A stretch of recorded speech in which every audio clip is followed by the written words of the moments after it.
Hey guys, and welcome back to the Heroes Global Summer Circuit. This is the Thailand finals happening right now. You guys just witnessed Play 10 Lose 11 bidding out Hot Hit Gaming in game number 1 of a best of 3 series. Of course, this is the loser bracket finals where the winner will progress and represent Thailand in the C regionals happening next Saturday and Sunday. I believe the second game's draft has started. Let's go into it and check out what the map is going to be. It is going to be Battlefield of Eternity. Why am I not surprised? This is one of the most played maps here on the Southeast Asian region. I'm not too sure if it's the same over on NA. But yeah, Battlefield of Eternity is one of the most played maps here in the Southeast Asia region. I saw a few questions early on as well on the Li Ming wave of Force Ulti. Yes, it actually is picked up quite a bit here in Southeast Asia. I prefer the Disintegrate myself because I think it just does a little bit more damage, and with the resets it helps out the team a little bit more. But I guess people just like the wave of Force because it does the AoE burst damage. You know, I'm not too sure. Personally, I play with the Disintegrate, but we do see it being picked up here quite a bit. Illidan this time going to be banned out by Hot Hit Gaming. They didn't ban it out the last game. This time around, they are going to actually ban it out here. So they don't want to deal with, again, another Illidan on Play 10 Lose 11. Kael'thas going to be the first ban of Play 10 Lose 11 themselves. They're going to pick up the Muradin and the Falstad. So two strong picks to start off the draft. And Hot Hit Gaming are going to pick up the Sonya, Li Ming, and the Tyrande. So we've seen Tyrande every single game so far today. It's either a solo support or a duo support, but we've seen Tyrande in every single game. So it seems like Tyrande is the staple hero of the Thai teams. Yesterday in the Philippines finals, though, we saw Sonya being picked up every single game. So it's just interesting to see how each country has their own staple picks and certain heroes that they love to play. I believe last circuit we did see Thailand pick up a whole lot of Chen as well, but this time around it seems that Chen has just fell down the pecking order a little bit too much. But yesterday, as we mentioned, in the Philippines, we see Sonya being picked up every single game. In the Singapore finals, we saw Illidan not even passing through the ban phase at all. The one time he didn't get banned out, he got picked up straight away. So we're starting to see, a different chain of actions happening here between the different countries. So. And as I mentioned, we are into the lower bracket final. We have our first finalist as well, representing Thailand in the regionals happening next week. It is going to be GDG9. Again, the Thai teams have really interesting name. GDG9 actually stands for Greed is Good 9999 plus. So it's like over 9,000 or something like that.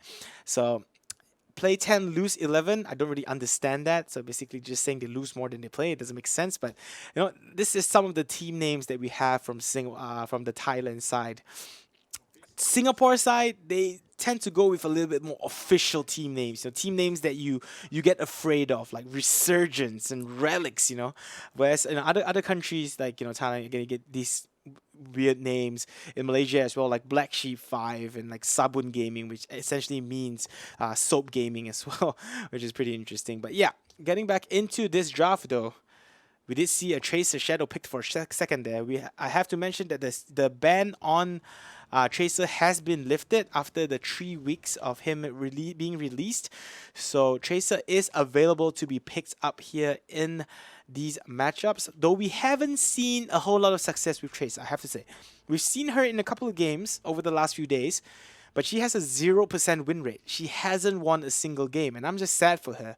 Feels bad, man, for Tracer. Because she's been picked up and she was anticipated and she's so fun in QMs and maybe Hero Leagues, but in the competitive scene so far, she's at 0%, guys. That sucks. That sucks for Tracer. That sucks for all the Tracer fans and the Overwatch fans out there. So hopefully we'll be able to see a Tracer being picked up and actually winning a game. I believe in EU as well, she has a 0% win rate, if I'm not mistaken. I was paying attention to some of the streams yesterday. So maybe she needs a rework, who knows. But yeah, getting back into this draft, Hot Hit Gaming will finish it off with Karzim. They do have the Diablo Tyrande combination again. We did see them have it earlier on, but it did not work out so well. I believe Play 10 Lose 11 was the one with the Diablo Tyrande combination going up against GDG9 in the earlier game. They just couldn't deal with it, and they couldn't use it to perfection. Or effectively, in fact, for themselves. And they did lose that game and force them to drop down here into the lower bracket. Oh, they're teasing us. Shadow picking the Tracer again. With 3 seconds left, they will, in fact, go for the Tracer. Will this be the first game that we see Tracer win.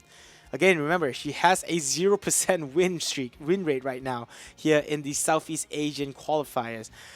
Just take a look at this draft for a second. Tracer is one of those heroes that does so well with kiting. So she's able to kite those melee heroes and just be an absolute nuisance, getting in close range, getting out of there with the rewind. So if you take a look at Hot Hit Gaming, they do have the Kara, Zim, Diablo, and the Sonya. Tracer could actually be pretty useful in this game. She actually could make an impact kiting out these 3 heroes. She does have a Li Ming to deal with too, and the Tyrande, and the amount of stuns coming out from Hot Hit Gaming too, but I think she should be fine. She might actually have an impact in this game. Play10Lose11 going to run it off with Tracer as mentioned earlier. They do have the Sylvanas, Uther, Falstad, and Muradin as well. They're going with the single tank, single healer, triple DPS build in Sylvanas, Falstad, and Tracer, which I think is okay. It just means that they are going to be really aggressive. But the problem that I see is actually Hot Hit Gaming has a slightly more aggressive lineup. I think Play10Lose11 is going to be counter-reacting a little bit more in their matchup. I think they're going to have to wait and see what happens. What Hot Hit Gaming actually does. Wait for them to initiate before they counter-react to that. So it's going to be interesting to see how they play it out. Again, the map is going to be Battlefield of Eternity. I can't really tell who won the draft here. I think Hot Hit Gaming has a slightly better draft. Tracer does decent amount of damage to the Immortal, not really. I think both sides don't really have a huge difference in terms of DPS towards that Immortal damage. I think Hot Hit Gaming has slightly better damage because of the Sonya. But we'll just have to wait and see. But I think draft-wise, I have to give it slightly to Hot Hit Gaming just because Tracer has a 0% win rate so far, guys. So I'm going to have to give the draft to Hot Hit Gaming. Do let me know what you guys think, though, in the Twitch chat below. We do have admins on standby to reply to you guys. So if you have any questions as well, do make sure to ask. We're always here to answer and to serve. But yep, the game is about to start up. I believe they are in the loading screen right now. You guys are tuning into the Heroes Global Summer Circuit, guys. This is the Thailand finals. This is the lower bracket finals happening between Play10Lose11 against Hot Hit Gaming. The winner of this will represent Thailand in C Regionals happening next week and play against GDG9 in the best of 5 finals for both seeding as well as prize money. So hold on to your seats and let's see who actually wins this out. So the map is going to be Battlefield of Eternity. Quick shout out to our sponsors, Razer, our official peripheral sponsor, as well as XSplit, our official streaming partner. Without them, we wouldn't be able to bring this live broadcast to you guys. We are in the game, of course, right now, so we're going to go right into it. Do make sure to tweet at us at HGCSEA as well. Tell us about your shout outs, tell us about your favorite team, the compositions, what you think of the cast so far. And you could be featured on stream. So make sure you tweet at us, HGCSEA, anything at all. Just tweet at us. You want to be a troll? Go ahead. It's up to you guys. We might not pick you guys, but just saying. Over on Hot Hit Gaming, we will have Elise on the Li Ming. TNK going to be playing the Karzim, Arata on Diablo, Peiji going to be on the Sonya, and and Budapest on his Tyrande yet again. Scarecrow will be on the Tracer. That's the hero to look out for. Lilililile is going to be on his Muradin again.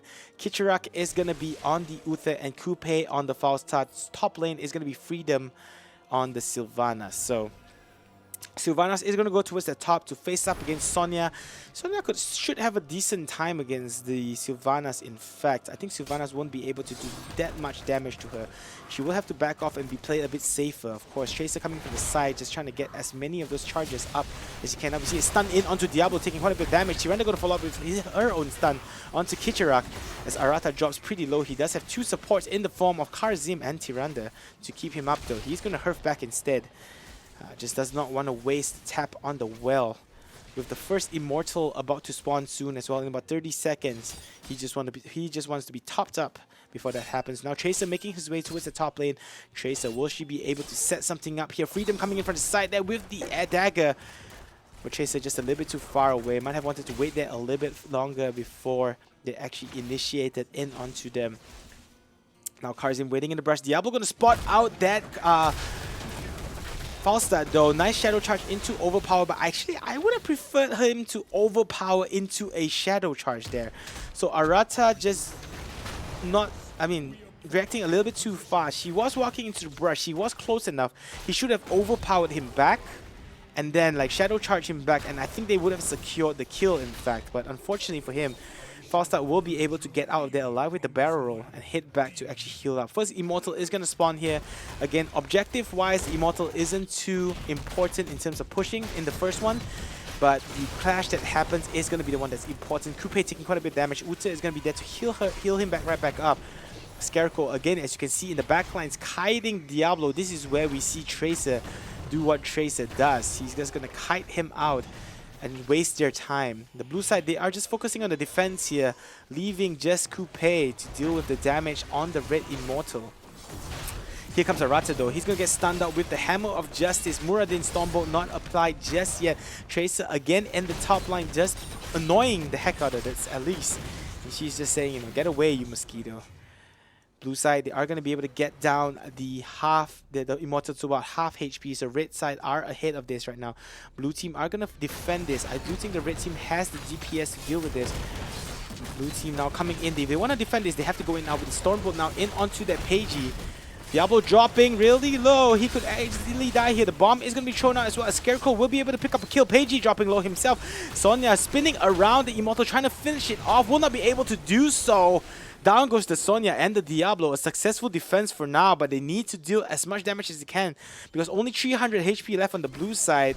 There you see the Tyrande just trying to finish it off. It will be a 60% shielded Immortal for the red team though. They lose 2 heroes in that clash. So the rest of the blue side, they are just going to hurf back to the base to heal up a little bit right now as they prepare to deal with these Immortal. It does look like the red team wants to push along with it. They want to get as much out of this Immortal as they can, as we do see Li Ming making her way towards the top lane to join up with the rest of her team. That's the blue side though. They leave the Sylvanas at the bottom to go up against the Sonya. Red team now pushing down the door, will go down. The tower probably going to fall as well as the blue team knocks in on Heaven's Door, pun intended, as this is Battlefield of Eternity. Here comes the Immortal though. He's going to hit in onto the fort. Scarecrow taking quite a bit of damage there. Arasa coming in with the Diablo. Will he be able to shadow charge in there onto the Tracer with the overpower, but kind of the wrong target to go for, as she is going to be able to blink away really quickly. Red team though will not be able to take down the fort just yet. It is really low, however. Arcane Orb not going to connect. And the fort will stand for now while the red team head towards these siege camp to pick it up. Here comes the Muradin though. He knows that they are there. He wants to try and set something up, but the rest of his team has actually rotated. Bottom lane, we do see the Tracer going in onto this Sonya. He's probably going to survive there. The bomb is going to be thrown up as well, and he goes back in, just saying, hey, you know what, you want to kill me? I'm just going to take you a bit of damage off your health. Unfortunately for the Sonya, she will fall at the bottom lane. Alice is going to use the Arcane Orb and the Magic Missiles at that top to finish off the fort. So that's going to help them in terms of EXP, but it's still pretty neck and neck so far between these two teams. The next Immortal should be spawning soon as well, so red team now making their way towards the bottom, leaving Tracer to fend off against Li Ming at the top lane. Tracer should be fine though.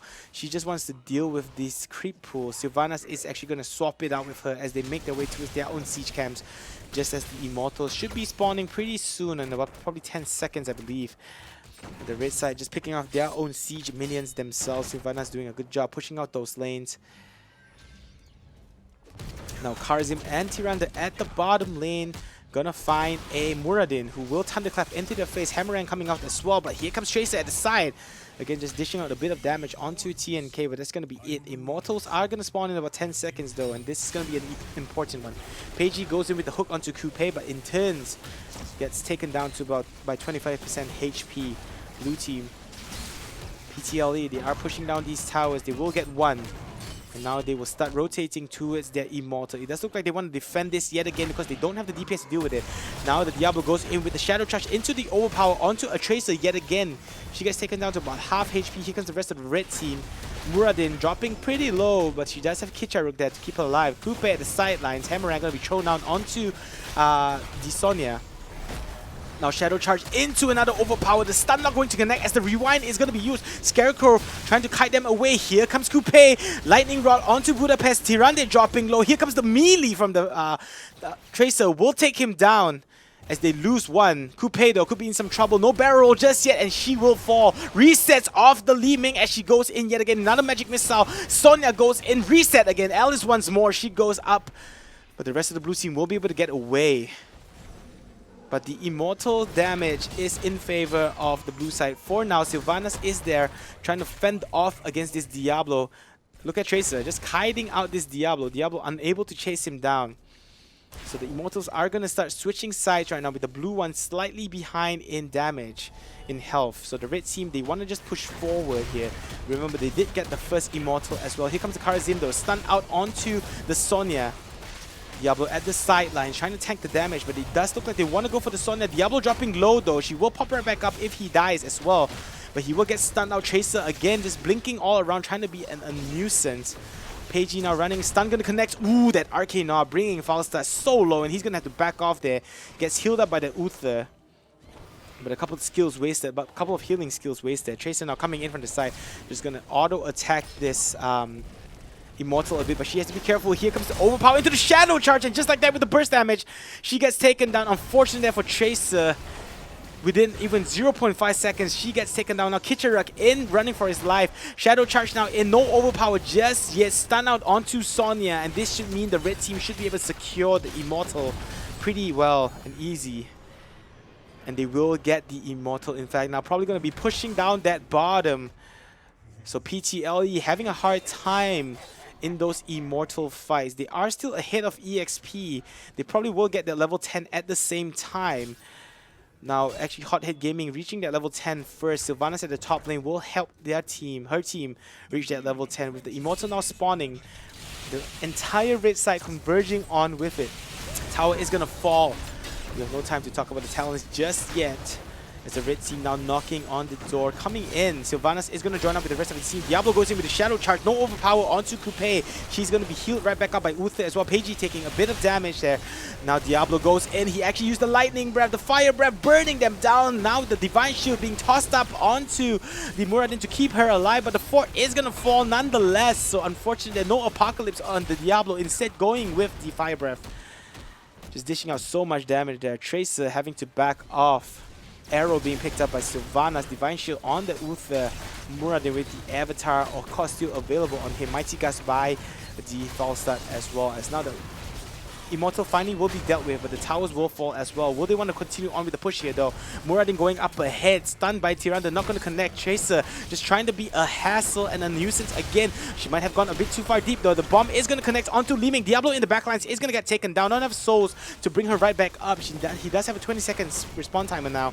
Elise sticking around a bit too long. I had to be careful there. But the bomb, as you can see from Tracer, doing quite a bit of damage onto that Li Ming. So that's the threat that, you know, Tracer constantly has. Diablo, of course, will fall. And let's take a quick look at those talent tiers. Again, Lightning Breath being picked up. Sorry, not Fire Breath. Lightning Breath being picked up by Diablo. Karazim actually going with the Divine Palm and not the Seven-Sided Strike. Starfall being picked up by the Tiranda. Wave of Force again being used instead of the Disintegrate. I don't really like that Wave of Force, but you know, War for the Berserker being picked up by Sonya. Nothing too out of the ordinary there. Pagey at the top lane gets taken down. Nice Mighty Gust to finish him off. He does a little bit of damage. Not too sure what he actually needed to. Mighty Gust there. As now the towers are going to fall at the top. No forts down just yet for the red team, but the blue team looks like they want to change that. They are pushing in on this top lane. Sylvanas now going to disable. Stun going to connect on 2. Here comes Karazim to try and provide some support. Bottom lane though, Li Ming, he wants to maybe push forward and maybe take out that bottom keep. I don't think she's going to be able to do so all by her lonesome. But the blue team at the top lane, stun again, not going to connect there by Tiranda. And the next set of Immortals are going to spawn. Again, we've seen how the red team does so well in those Immortal fights. They have the DPS for it as well, and the blue team is always just lacking behind. But will we see a difference here this time around? Will the blue team actually be able to put up a defense and maybe get themselves their own Immortal? They're still very well in this game. They are slightly behind on EXP. They don't have the level 13 talents yet though, guys. You guys might want to maybe head towards, or at least send someone to soak it out a bit. Immortals are going to spawn up. The red team making their way towards the area. Thunderclap going to be used. Here comes the foul start. Overpower in onto the Muradin with this dwarf toss away. Stun in now onto Peiji. This could be trouble for her. Lightning Breath going to be used and just burning them down. He's going to get cancelled out at the side though. Tracer wants blood. He's just auto attacking down onto Arata, who is probably going to fall here. Tracer just checking him down, face checking him, and he goes down. Divine Shield going to be popped up as well, and Tracer will survive. Lily on the Muradin will have the avatar to keep her alive for now. No heals just yet, dropping so low. They will not be able to finish him off. Li Ming in the backline going to die as well, along with the Karazin. The blue side finally gets themselves a nice clash in their favor, and that's going to definitely help them out with this Immortal. I'm not too sure if they will be actually able to get it out in the nick of time. I think they are going to spawn right back up though. We do have a replay available, so let's check out what happened there in that previous clash. As you can see here, Diablo just going a bit too deep. They at least going in too far as well. Mighty Gust was used and at least got caught up in the fray of things. Muradin going in with the Dwarf Toss takes him out, at least in the backgrounds as well. Probably going to take him out with the foul start. Lightning Rod along with the Hammerang going to be thrown out here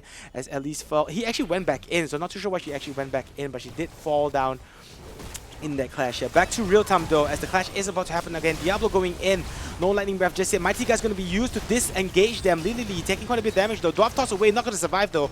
Lightning Breath used as Sylvanas Arcane Orb gonna kill him off. Kishira gonna get hit by his own Arcane Orb. Scarecrow in the side just waiting it out, trying to finish off this Immortal. It will be a full shield Immortal if they are able to do so. Cool, Tracer, not sure what you're trying to do there, as he will have to back off. They are defending this with their lives, leaving a solo Li Ming to deal with some damage on the blue side. I think nonetheless, the blue team should be able to get the Immortal. It's only about 1,000 damage left. Kitchener is trying his best to actually get the Immortal done and dealt with. But the red team, they are just going to back off and deal with a bit of the shield there. Uther finally going to fall. Foul start, could be in some trouble himself. We'll be able to barrel roll away. Scarecrow going in onto Alice. This might be a bad mistake there. We'll be able to rewind away and blink herself out to safety. So 14-14 as the blue team will be able to pick up their first Immortal, which will be pushing down the bottom lane. Not too sure it will do much though. Uther is down, and that means the blue team won't be able to push along with the Immortal to what they would like to be able to, of course. Immortal's shield is already gone. The red team is dealing with this pretty well. Here comes the Muradin. Has to be careful though. Does not want to get caught here by the Diablo. Fort probably is going to go down there. Stun in onto the Karzin, who drops pretty low. Now Peiji going in the back lines. You have your support. No support here, guys. Lightning Breath going to be used. Coupe dropping low himself. Tracer just in the back lines being a nuisance as usual. Uther finally going to join up with the rest of his team to help them out. But the blue side will be able to back off safely after picking up the objective. So objective secured yet again. And it's still neck and neck between these two teams. Again, Play10Lose11, as you can see in the top middle of the map on your stream. They are one game ahead against Hothead Gaming. For those of you just tuning in, this is the Heroes of the Storm Global Summer Championship. This is the Thailand finals happening right now. We are looking for our next team to qualify for C Regionals and represent Thailand in for their respective country. In the winners bracket, of course, GDG9, Greed is Good 999 Plus, is waiting for the winner of this matchup to play against them for seeding as well as prize money. Right now, PTLE, Play10Lose11, are one game ahead, and they just need to win this next game in order to secure their slot. Of course, HHG is putting up one heck of a fight here in this game, and I think their draft is a little bit better. Again, mind you, for those of you tuning in, you see the Tracer. It is unbanned now. I believe it is available throughout the global scene. Unfortunately, in Southeast Asia, we've seen Tracer having a 0% win rate thus far, which is sad. Now Muradin coming from the side here as they look to deal with this siege minions. I think they should be able to deal with it fine. And next Immortal is going to spawn here, and that's probably where the next clash is going to happen. 15 minutes into this game, this Immortal is getting more and more important, as it will be doing a lot more damage. And objectives will be secured with those Immortals. And of course, the clash is the one that's important. Now, Stormboy going to connect onto Diablo just to scout him out. Again, Immortals are going to spawn in their respective sides, and both teams are just going to race it down. It does look like both teams are pretty neck and neck. The blue team are slightly ahead, though, in terms of the DPS. Just barely, just by about 400, in fact. They will get it down slightly. They did get a slight head start, of course, as well.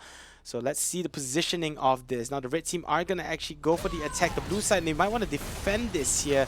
A bit unfortunate that Mighty Gus going to be used, pushing all 3 heroes back into the back lines. Avatar going to be used by Muradin to keep himself alive. Here comes the hammer, and Budapest going to get taken down early on in this fight. Alice running for her life. She's going to get popped right back up by the Devon Palm. So she's fine there. In the back lines though, Peiji dropping extremely low. Tirande going to drop a Starfall before she fell. Arata now in the back lines chasing against that Falsta, who gets the Divine Shield to keep her alive. Finally, Diablo is going to fall, but 5-second cooldown timer. Tracer fell as well in that battle. Now the blue team in full retreat mode, but Elise says no. Uta, you're not going to get away from that as he goes down. Elise is going to get reset, and the Immortal is going to go in favor of Hot Hit Gaming. Well played to them, as they will be able to pick off 3 heroes.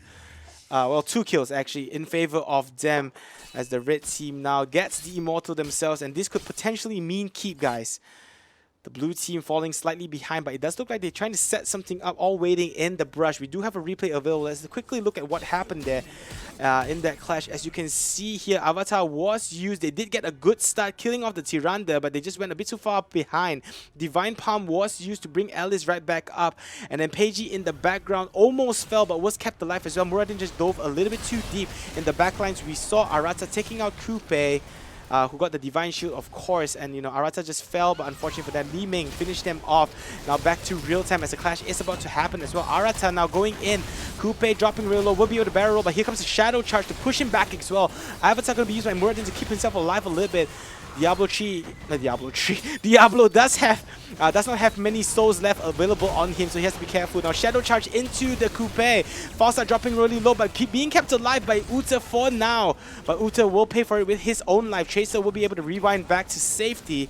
Diablo narrowly missing out on death, but Li Ming actually dropping. So nice 1-for-1 trade, I guess, for these 2 teams. So keep though will go down as the red team does push it out. So again, objective secure. They do what they need to do, though the blue team is still very much in this game. Both teams level 18 right now. Very close game thus far. Hot Hit Gaming definitely trying to win this one to force this to a game deciding number 3. They're not out of this just yet. Will Play10 be able to secure themselves their qualification for C Regionals though? That is the question. They're very much still in this game, though they are slightly behind right now. The next Immortal is going to be extremely crucial, as that could end the game right now. Karzim in the brush, waiting it out. Red team now setting themselves up for this gang. Peiji coming in, spotting out the Sylvanas. Diablo going in to the from the middle. Goes in with a Shadow Charge into the overpower onto Tracer, who takes quite a bit of damage. Going to be able to rewind back to the same location though. Literally Muradin taking quite a bit of damage. Coupe having to back off. Uta trying to keep themselves alive as much as they can. Arata dropping low. Here comes the stun. Tiranda going to use the Starfall to keep themselves alive. Now Muradin dropping low himself will be able to dwarf toss away. Divine Shield going to be tossed up onto the Falsta, who Mighty Gus to help the team disengage, and they will be able to get away. And that was a really good disengage by the blue team. That could have been really bad and disastrous for them. All of them were down to the last 20% HP. Divine Palm was used to pop Diablo right back up. And really well played again by the red team. They will be getting their level 20 pretty soon. I think maybe before the next Immortal spawns. And that's going to be bad news for Team PTLE for sure. They will have to deal with a couple of these siege minions at this bottom as well. And the top lane constantly being pushed up does mean the threat of the red team constantly ending and going for the core straight away. But here again we see the red team setting themselves up for a gank. Does look like Muradin going to get caught off here. Stuns by the Immortal, not going to connect in. We see a Shadow Charge into overpower onto the Falstad. No Avatar just yet on the Muradin, still on cooldown. Here we see Sonya hooking herself in. No level 20 just yet for the red team either, but they are going to be able to successfully defend this. Ouch! That Arcane Orb connecting onto Scarecrow on the Tracer. Come on, Tracer, I'm rooting for you. You need to get your 1 win. It's still 0% win rate for Tracer. Now we see the red team starting work onto the blue Immortal, with the blue team trying to defend this out now. Tracer having to back off to defend against those siege creeps pushing down again. That's the problem when you lose a keep early on. Falstad as well as that Sylvanas trying to dish as much damage as they can to the opponent's Immortal at the bottom. And the red team notices this. They are going to rotate there to try and defend this out a little bit. Tracer is going to push out the top lane and join back in on the fight. Red side is going to converge back onto the opponent's Immortal, taking it to about half HP. It is pretty neck and neck right now though.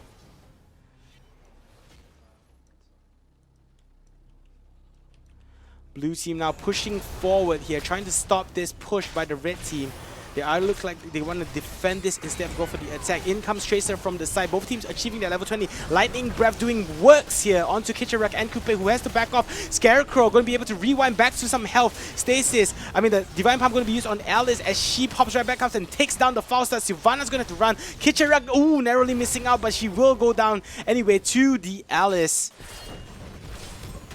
Muradin going to have to back off here, and that's the red team will get this Immortal, and I think, guys, this is going to be GG. It is going to be a 50% HP Immortal. Will the blue team be able to actually defend against this? I do not think so. A 22-minute Immortal could very well just end this game right here, right now, and with 2 heroes down, Kitcherak down, Russ still running for his life, sorry. As Tracer trying to defend this as well. I guess Tracer is going to have to wait to get her first win in this entire series. She's going to go in straight onto Alice now, trying to take him down. Rewind going to be used as well as the magic missiles just about to hit. It does look like the red team though. Hellhead Gaming, they want to end this right here, right now. They go in straight for the core. Muradin probably going to fall here. Lightning Breath going to be used to do damage. And GG's being called out by Play10Lose11. It does look like Hothead Gaming will get themselves one game back into this. It is going to be a 1-1, pushing this to the rubber set in this best of 3, guys. This is getting interesting. Any of these teams could win this right now. Very well played to Hothead Gaming, who secured themselves 1 kill back into this game. We do have a replay of the last fight. Let's check out what happened there before we go to our break. As we see here, Lily going in from the sides. Coupe getting hit down by that Sonya. Unfortunately, he couldn't survive along with the breath. Falstad went deep for that Li Ming. Unfortunately, with the stasis of the Divine Palm was able to be kept alive. And Alice with the resets. Look at that. 1 by 1, they fell. And they just couldn't deal with it. The teleport coming in, one fell after the other. Sylvanas was able to get away for the short meantime, but not for long. They were able to finish off the Immortal, and that led to them ultimately winning the game. So again, congratulations to Hothead Gaming as they push this to a rubber set in this best of 3. Unfortunate for Play10Lose11, they will not be able to secure their slot just yet. But we will be coming into a game number 3, guys. Thank you for watching. We are bringing to you the Heroes Global Summer Circuit. This is the Thailand finals happening right now. My name is Arctic Shadow. We're going to go for a short break, guys, as we prepare for the next game. But don't go anywhere, because we will be right back. Doing much, but now they are chasing. Latch in onto ETC, and down he goes. No Marsh Pit available for the blue side, and they will have to back off here. Dimensional Shift by Tassadar running away. They want him though. Root is going to connect, and here comes the barrel roll, pushing him on the other side. Lightning Rod is going to be able to finish off Tassadar.